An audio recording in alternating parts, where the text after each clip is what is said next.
on the YouTube.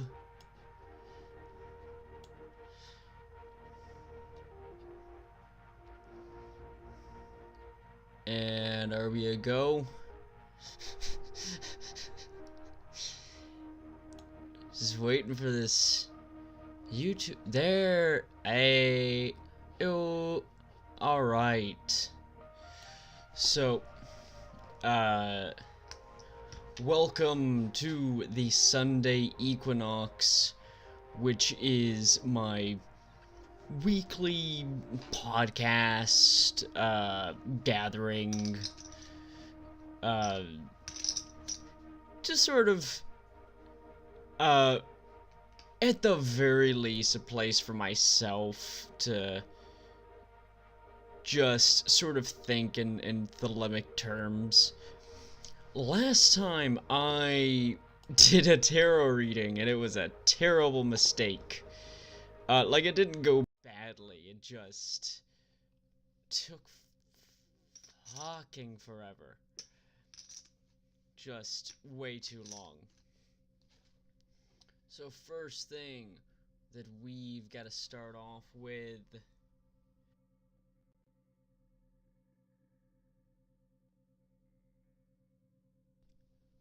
Oh, my mic cut out there.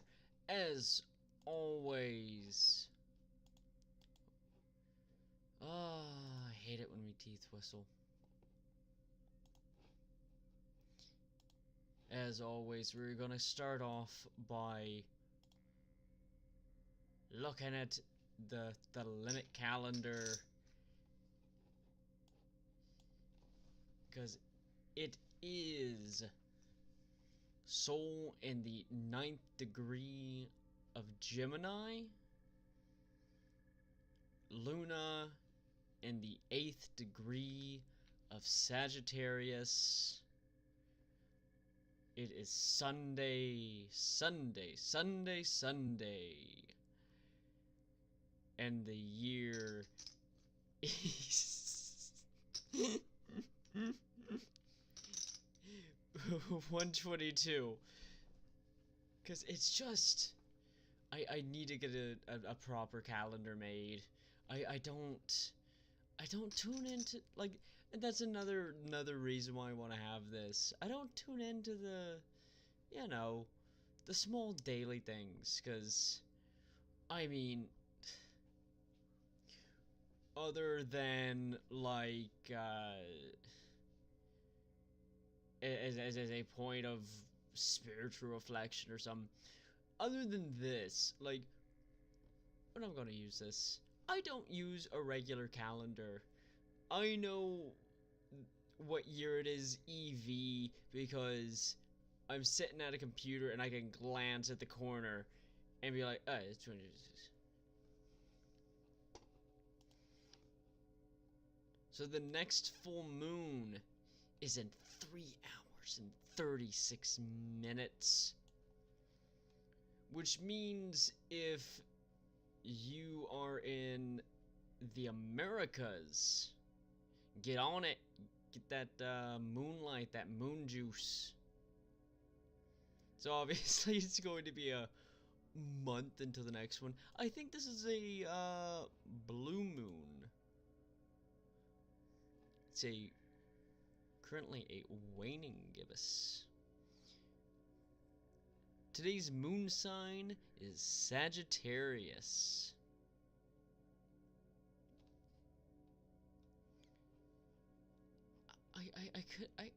I swear there's name for all the moon. I have it in my phone.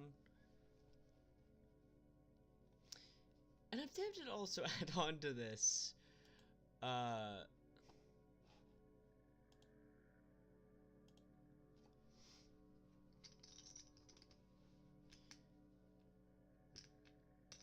don't know, I feel like there's something else. Oh, what's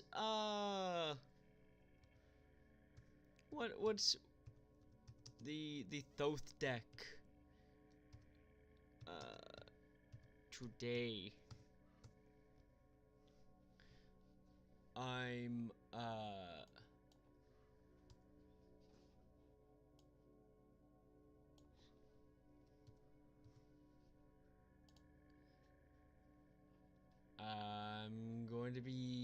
honest,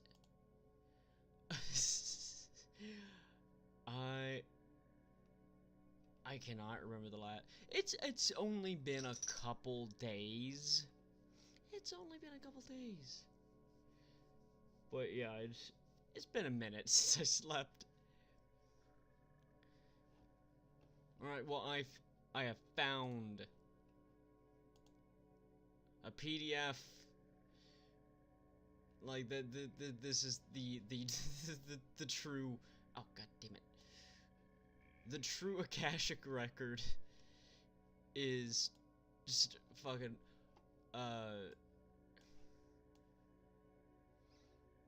20th century occultists and PDFs. They put me in the corner here so I'm not in the way. Let's look through this. Okay, Tarek, is your birthday. It is gotta check. The 31st of May.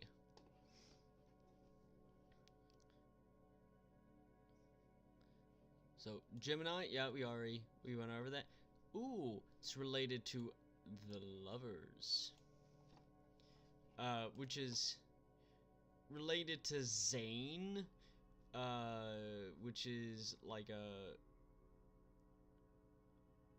ox plow or a sword.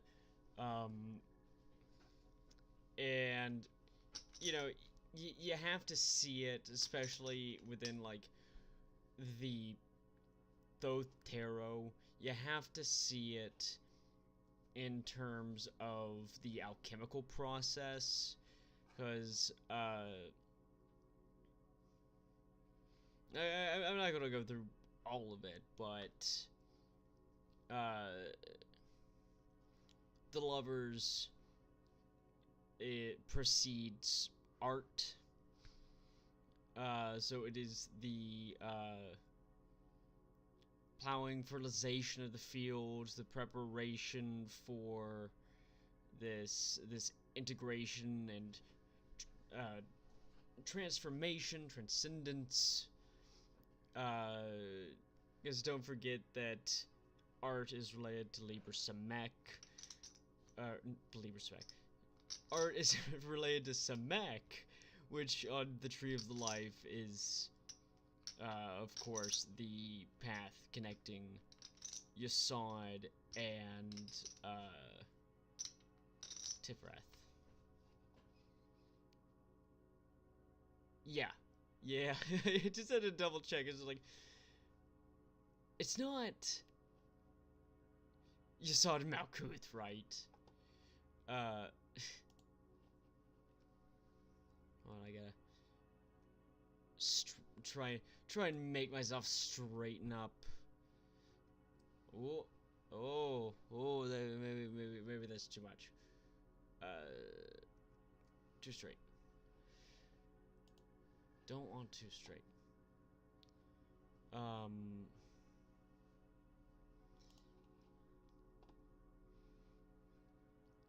Blah blah blah blah. I'm looking for dates. Wait, hold on. May 21st to May 30th.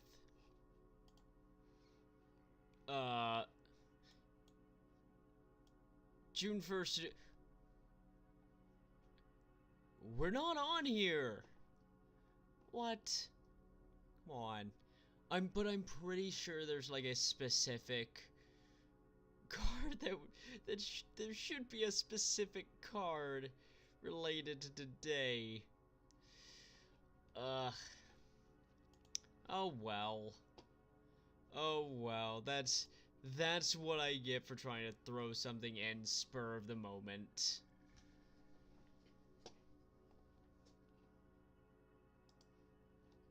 And grow.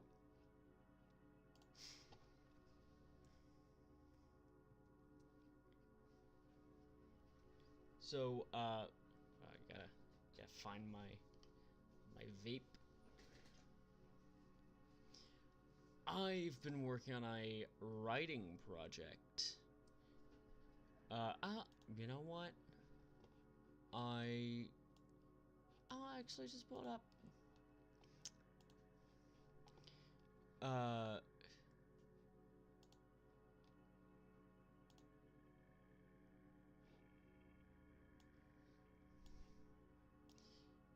yeah, so it's a, I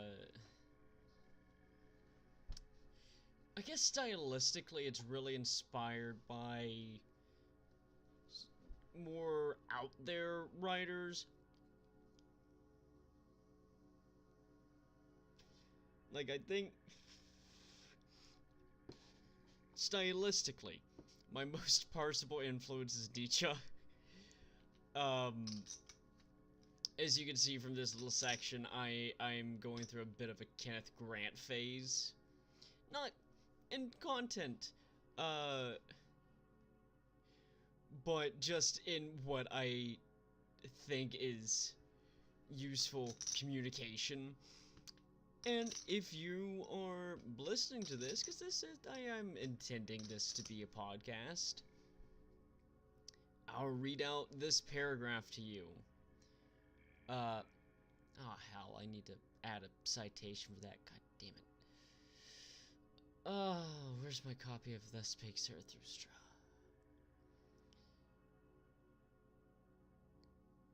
The journey up the tree of life is better considered a journey inward. Kether is in a Malkuth, and Malkuth is in Kether. With the Kabbalah, we grow closer to the emanations of the divine by giving definition to abstraction. I have a typo. It important. It important. It is. It is important.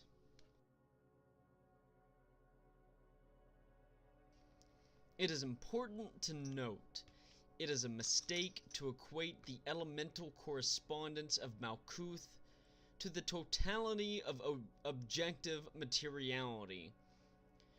Rather, it is better seen as intersubjectivity and Nefeshian phenomena. Tiferet is the seat of the Ruach, sphere of the sun, grade of the Adeptus Minor, and knowledge and conversation with the Holy Guardian Angel. And the only Sephiroth below the abyss with a direct connection to Kether is reflected by Yesod, potential more defined but no less pure, true will, into Malkuthian intersubjectivity. This, however, and I don't know if like my brain gave out, because I have been spending a lot of time awake. I've spent a lot of time working on this, and also this is like the ontological underpinning of my philosophical system is for an ontological system fairly straightforward and intuitive almost, cuz it's basically breaking things down into and you know, this follows Thelemic theology. This follows Thelemic theology, and it's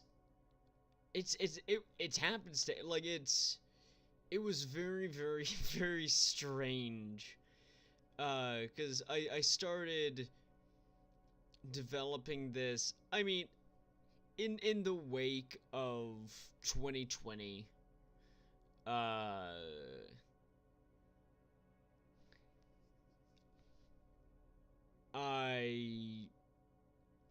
you know, I ended up taking a year of absence, and when I got back, I, you know, started taking classes on ontology, Wittgenstein,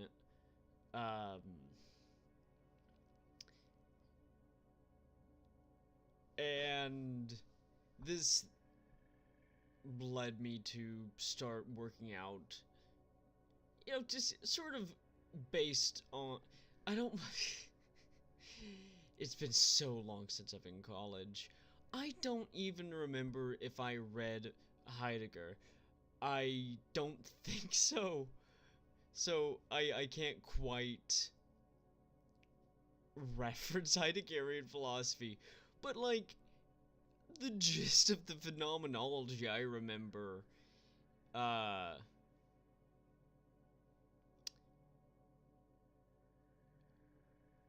ooh, wow. Nothing. Nothing. Uh I mean, my phenomenology is more built around a Kantian influence and understanding, at the very least, insofar as the relationship between the subject, uh, phenomena, noumena. Because, like, one of my guiding principles is that I I kind of take offense on behalf of, you know, the possibilities of existence. Perhaps on behalf of imagination, when people seem to imply or seem to think or assume that the totality of existence, what is, what could be, um, what isn't quite, what will be, that it is an act of just abject arrogance to suggest that the totality of existence lies within the grasp of human understanding. And we, like, just observationally, we know there is a limit. That's the Heisenberg principle, right? The more you observe position, the more your ability to observe energy is diluted. This is not my field of expertise. But I mean, what's really interesting about the, I mean, calling the Heisenberg uncertainty principle is, I agree with the critique that it's a bit misleading. Because it's less about uncertainty and more about immeasurability. It's more about the limits of measurement and observation. But I have seen a paper where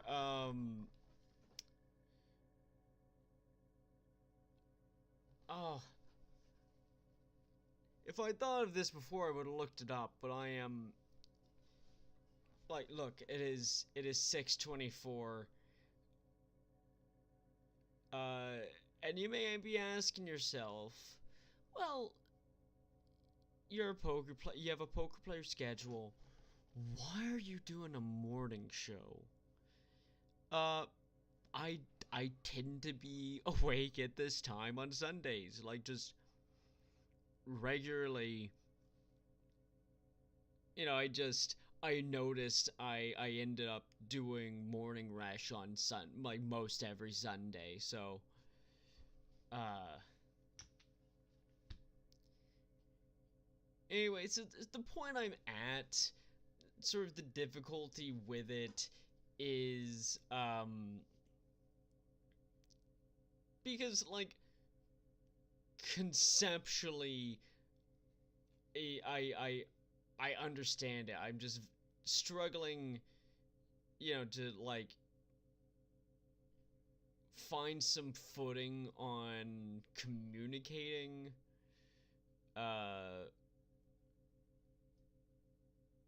what I what's in my head, which it's I also God, because the plan with this book is I'm going to write out the first draft, like you do. That tends to be the first step in writing a book, the first draft.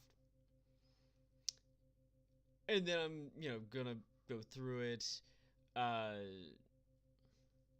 expand some passages, maybe reorganize a little. But really, um, right now, I'm just getting play on the table. I'm just getting something to work off of.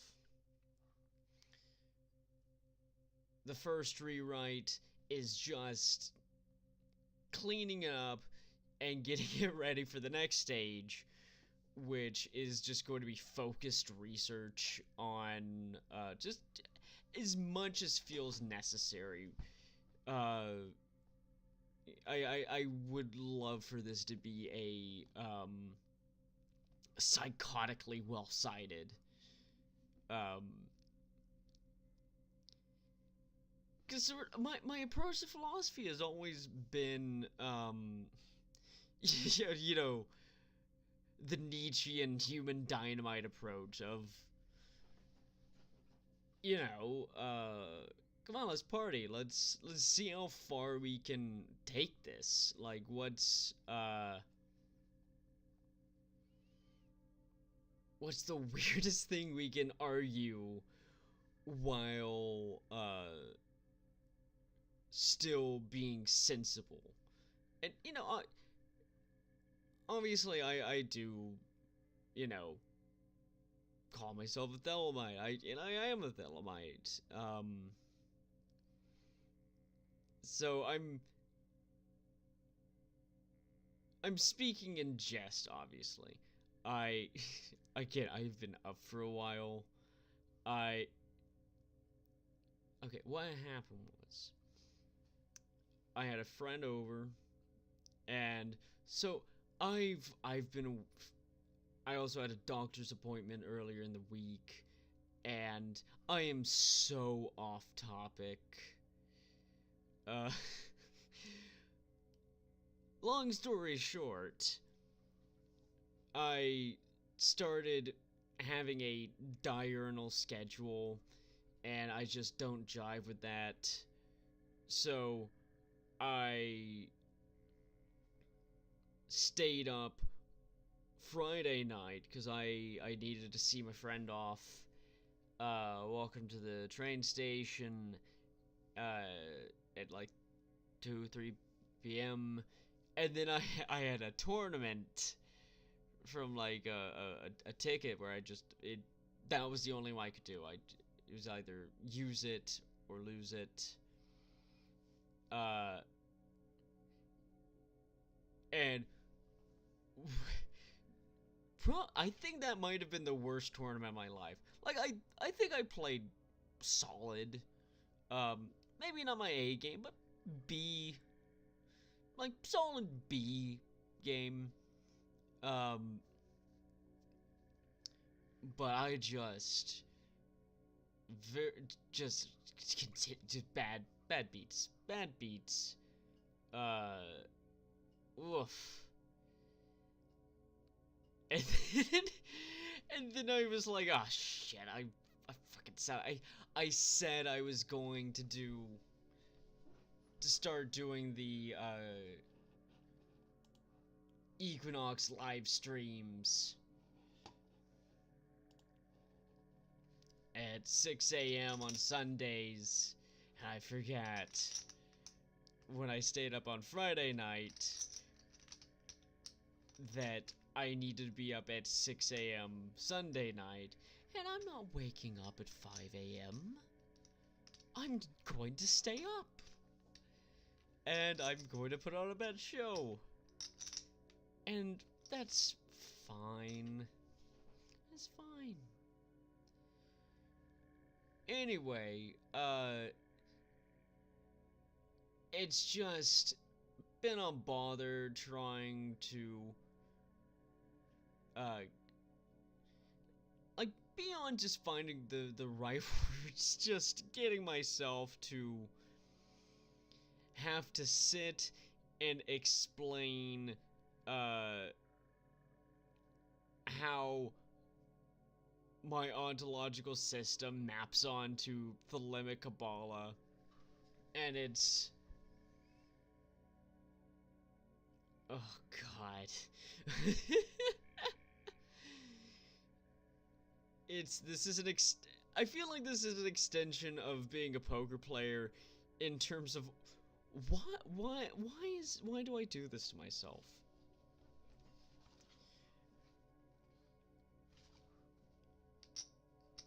But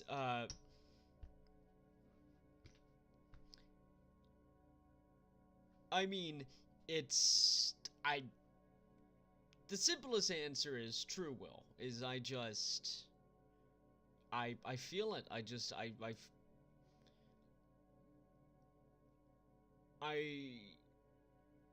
not even just phenomenologically, just circumstantially, I feel inexorably pulled down my current path. I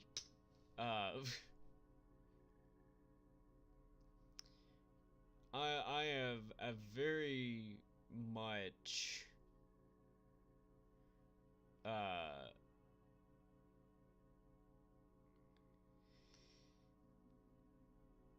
yeah, I feel like I've been cornered, but it's still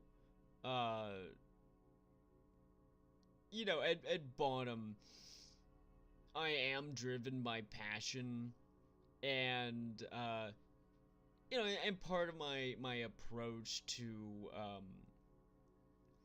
religion and the spiritual dimension of my life is that, you know, it has to be grounded in the material. So the basic ontology is that the things we can't doubt, we cannot doubt, is there is something which is observing. You could call it the subject, not the ego, but I mean not your body, not the thought of you being aware of your body, but the thing that you can't look behind. So you can see yourself seeing what's in front of you. You can observe yourself listening to the sound of my voice. Well, let me try it right now. I'm talking. I'm paying attention to my voice. I'm paying attention to myself, paying attention to my voice. I'm paying attention. Oh, I'm leveling. I'm leveling. I'm leveling myself.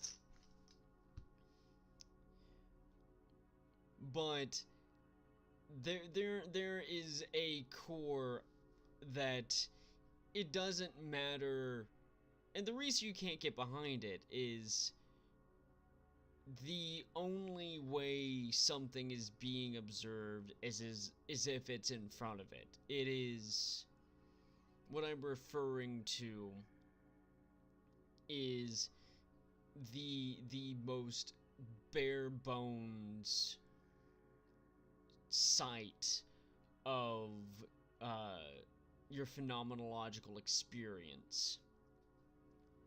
So there is in Thelemic theology, this would be Hadith. So the infinite point, the point is everywhere. So we have this phenomenological faculty. We have this subject.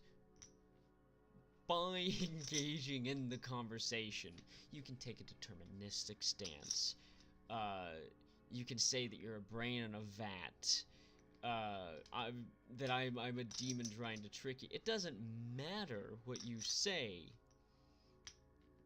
By responding, by having an argument,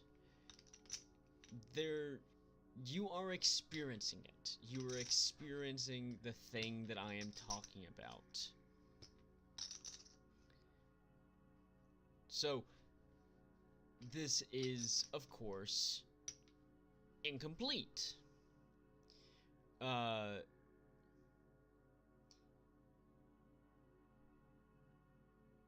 Because the subject, it is oh god, I've been getting into Deleuze. I was absolutely horrified to realize that the body without organs would be a useful concept to understand, and I started listening to an audiobook of Anti-Oedipus. And yeah, I was correct to be upset, because all I like, the core of what I know about Deleuze is he's one of those Foucault philosophers, in the sense of continental philosophy, in the sense of, why do you write like that?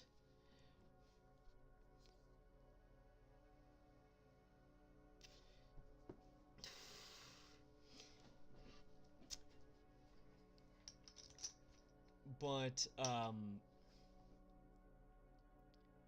for there to be this observing aspect that we have identified, that we are experiencing, that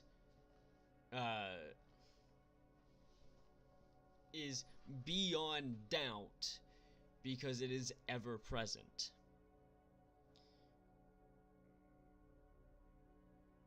There is something being observed. There is a distinction. And, you know, of course, I take the Spinozan angle on,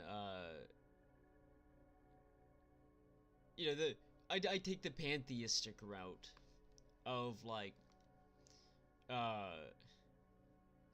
I am a little too excited to tell someone, no, I think that you're God. The same way that Americans seemed excited to kill people. Just the way people respond to, like, news stories of burglaries or whatever. I've been listening to a lot of Behind the Bastards lately. Part of the way I intake information is, and I do this with all media, is I take kind of a shotgun approach, where I'm like, when it comes to art, I have a high standard for if I'm gonna finish something, maybe I'll return to it, but if I don't feel compelled to finish it, then it's like, well, there is so much art. I do not have enough time to enjoy all of the art. I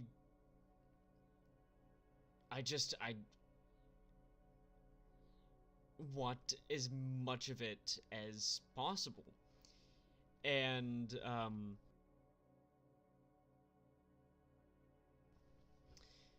so, like, whenever it comes to, like, broadening my understanding of history, global politics, theory, my approach is to get the broad strokes versions, and, like, as I do that, continually reassessed, you know, do I need to go deeper? Do I need to listen to an audiobook for the original text, which is where I've landed on for Kenneth Grant and Deleuze and Guattari, because I'm just gonna recommend it. There's these weird, like they're very, obviously AI text to speech rips of Kenneth Grant PDFs, because a friend of mine used a print-on-demand service to get a cheap copy of an out-of-print Crowley text. So the way the PDF messes up with the computers trying to read it, and it has that sort of this is an old book text. There's certain artifacts left behind that are like kind of identifiable, but I mean this is conjecture. The real point is that it is very uncanny, because it will read things wrong like a robot, but it'll also try to enunciate things like a human would, and it also does that wrong.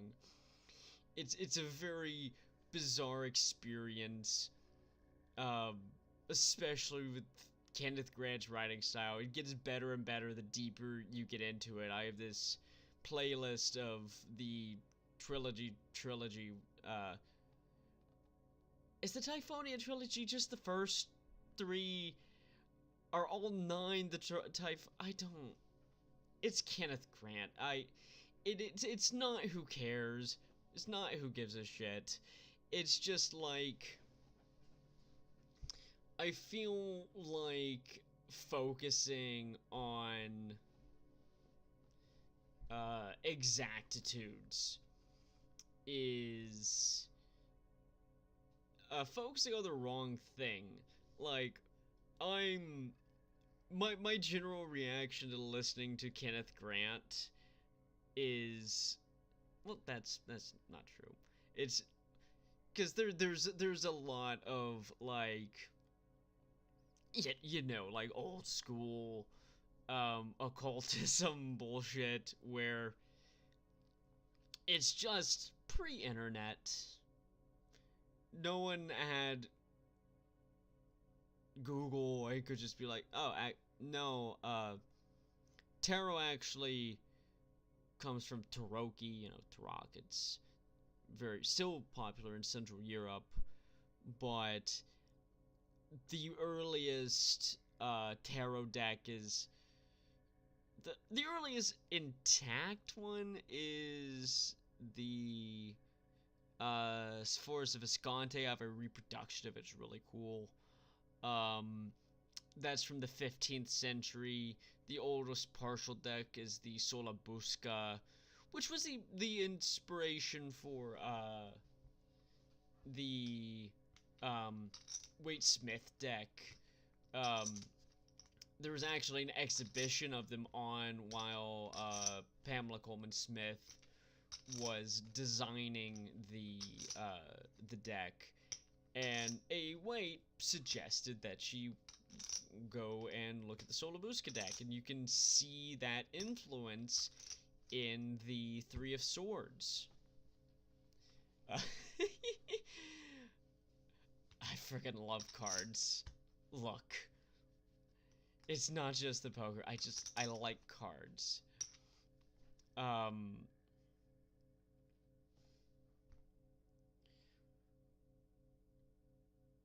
So that's half of my experience.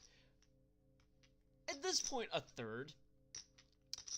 It's diminishing in quantity, because the growing general reaction to listening to Kenneth Grant audio, like, and these weird AI rips to add this like very uncanny feel to it.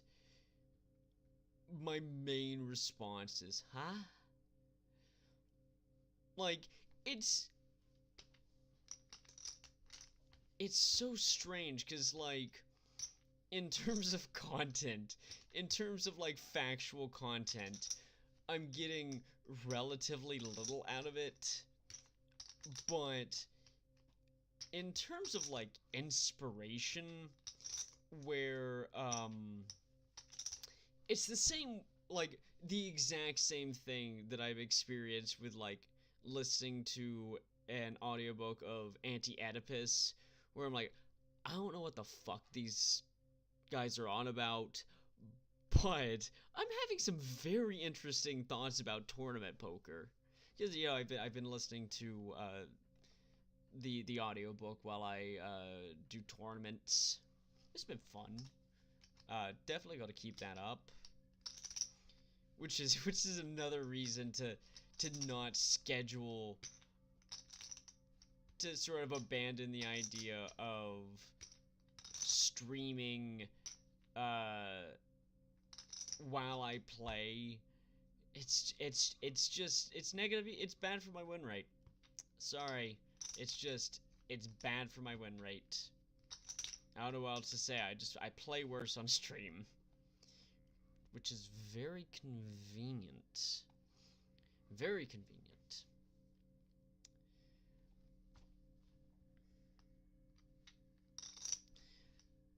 So like, and listening to Kenneth Grant, like, again, uh, his the milieu of ritual thought that he exists in, not for me.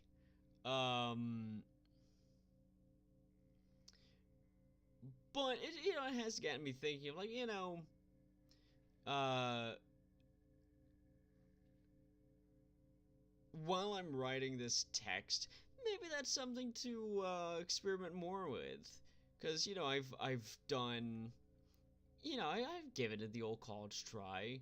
Um, I'm just, I've,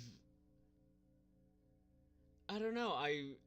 I remember, uh, like when I was 14, the first few times I did rituals.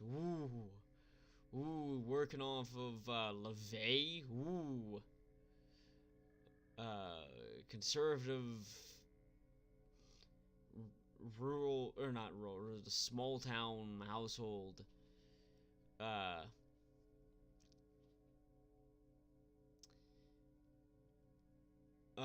and it just it takes a lot more work to get in the right state of mind. Um, Honestly, the apartment I had in Dublin was kind of perfect.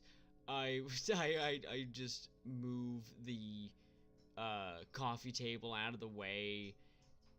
So my cat's trying to unlock the front door.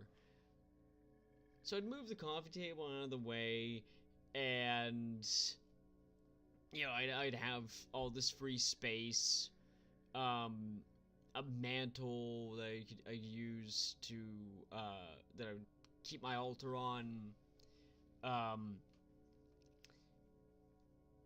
and I think my favorite part of sort of this was my I've been left home alone routine. My favorite part of it was the ritual cleansing, because I take a shower, bath, whatever, but I would spend time, like, after I've done uh you know cleaning myself, just trying to get into like an altered state of consciousness, um and sort of entering into the ritual space where, like, the state of mind I would want to get into is rejecting the idea that there has been a past, that there will be a future, that there's anything that exists outside of the ritual space. Um, so embodying a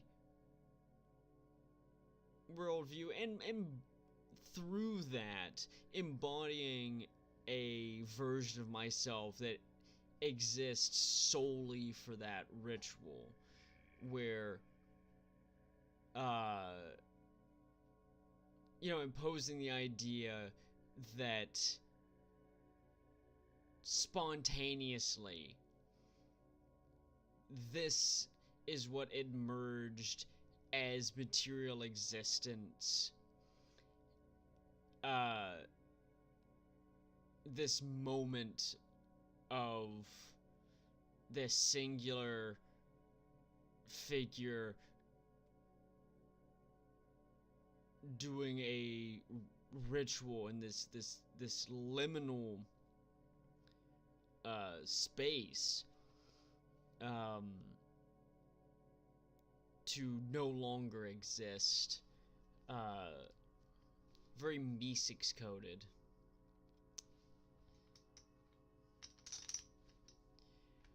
But yeah, I think that there could be value in exploring that, because like really I'm just gonna try and bulk the hell out of this, because I think I can tie it all together, but I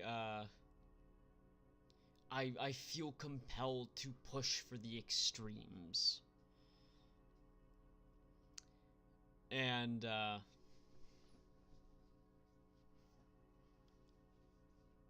well, we are coming up towards 7 a.m. And oh boy, am I tired. Oh. But yeah, I've entered a very good phase of where I'm at in terms of the great work, cause like I've really hit and then this is another reason why I've just gotten rid of the stream schedule, is like I've hit this stride where I just exist to do my will. Like I just naturally, I'm always either writing or playing poker, more or less, or listening to something or reading something,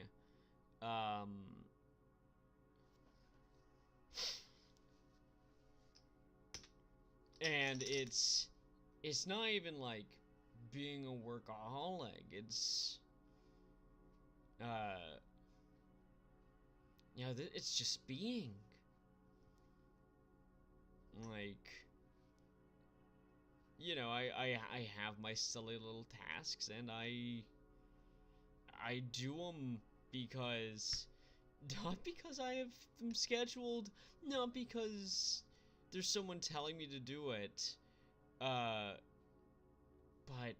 just because that's, in those moments, that is what I am meant to be doing.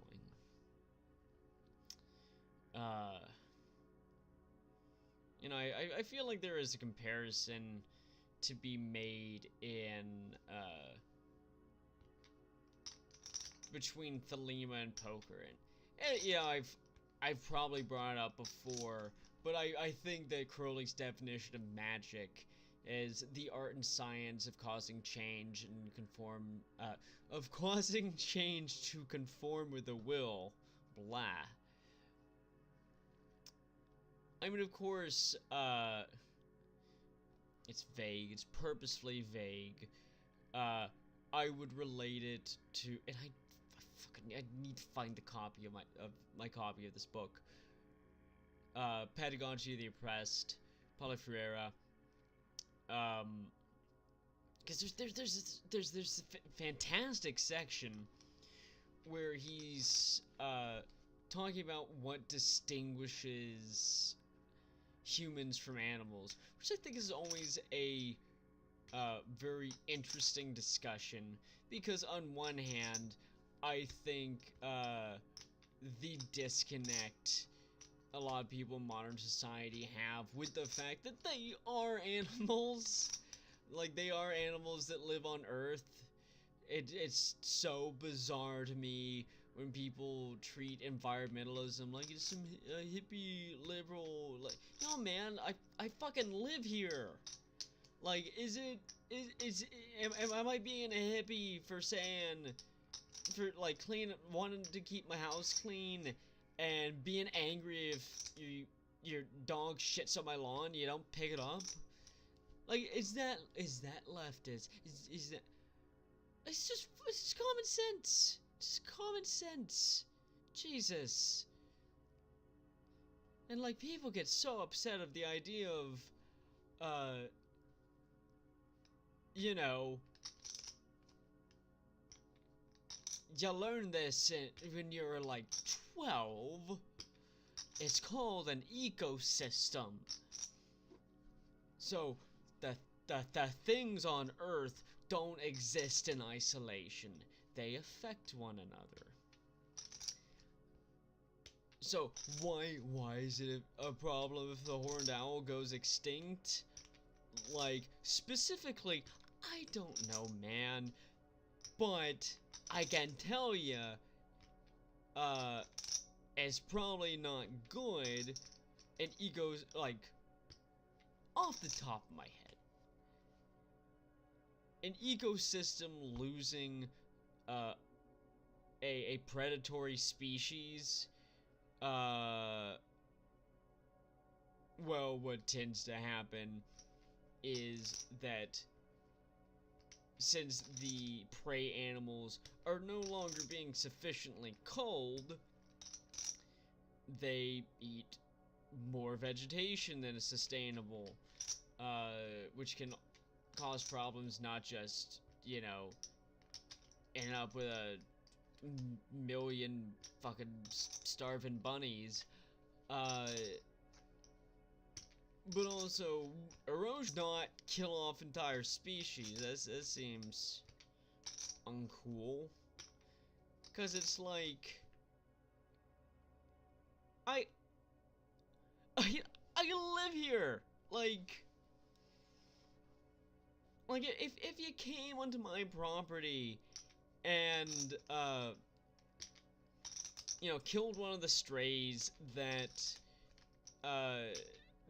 they're not socialized enough to be brought inside, but they come to us for food and affection and shelter. In our garage, we have cat boxes set up. Like, if you came and killed one of them, to say the least, I would be upset. And it wouldn't be out of some political stance one way or another.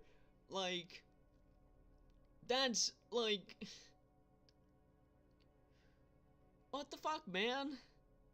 I liked that. I thought that was good. You know, putting you know, I was gonna say putting aside the, like, ecological damages, and which can become economic damages, just fucking look at the horned owl. Like, what? It's cool. Why do you want your planet less cool? But, like, I don't know, I'm getting to the point where it's like, you know, the people who are gonna be convinced by the bleeding heart compassionate arguments are probably already convinced. So I'm going to focus my energy on outlining why being a bigot is fucking stupid. It's stupid. Uh and the fact that, I don't know, immigration has economic benefits. Uh it is 7:01. I think we are coming to the end of our time. We probably would have already if I had shown up on time. But hey, I was close. Look, I'm gonna pull up Twitch right now. So I can confirm it with my own eyes. Good God, can you imagine if this is when I realized the stream was mislabeled?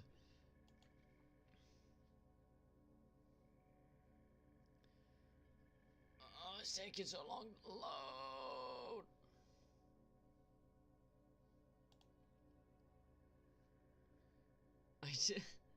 Please, I just want to look at my schedule. Please just let me look at my schedule.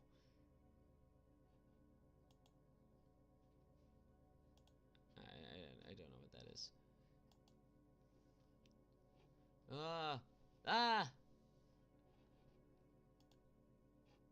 Fuck it.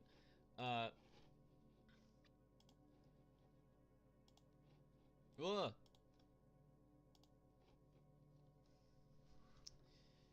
You know, you damn,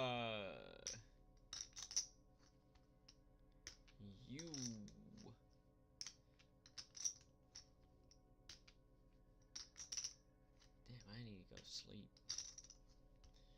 I'm not gonna.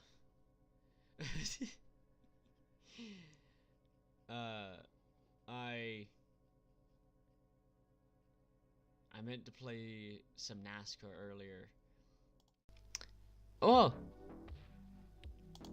I meant to play some NASCAR earlier, and never did. And I intend, cause like I've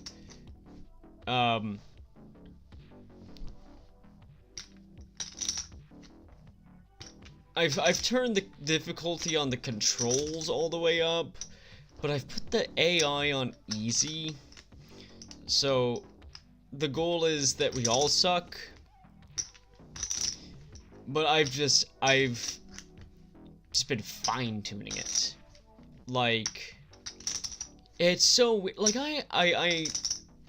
the last time I had it open, for some reason, instead of using, you know, one of the racing options I don't use, or just fucking signing into me fiance's account who doesn't play the game, I changed up the settings on my career account, and trying to you know, play on it again and realizing everything was off. It was like sitting down and realize someone fucked with your seat settings. It's just, so I've turned the difficulty way up, and the last thing, it took me so long to get the steering down. But the last thing to perfect, because I also altered the sensitivity on the brakes, make them less sensitive so I can make sure that I can get like a 10%. Because, like, you know, I was just looking through the settings, you know, while I was in there trying to straighten everything up. I was like, oh, hold on, there's actually a thing where I can test the sensitivity. Oh, I can't, the break is going from 0 to like 25. It's just, if you don't know anything about, you know, either you know what trail breaking is or you don't, and we all just need to accept that I've excluded probably most everyone who's gonna watch this. Anyway, I'm done yapping. Thank you for tuning in to the Sunday Equinox live on Twitch and YouTube every Sunday at 6 a.m. Irish time. The stream will start streaming earlier on Twitch, because I use the YouTube output. These get saved as podcasts and added to a podcast playlist on YouTube. So if I'm running late, Twitch will be staring at my intro screen, and YouTube just will not get a stream. I forgot to post that I was streaming. Rip. Welp.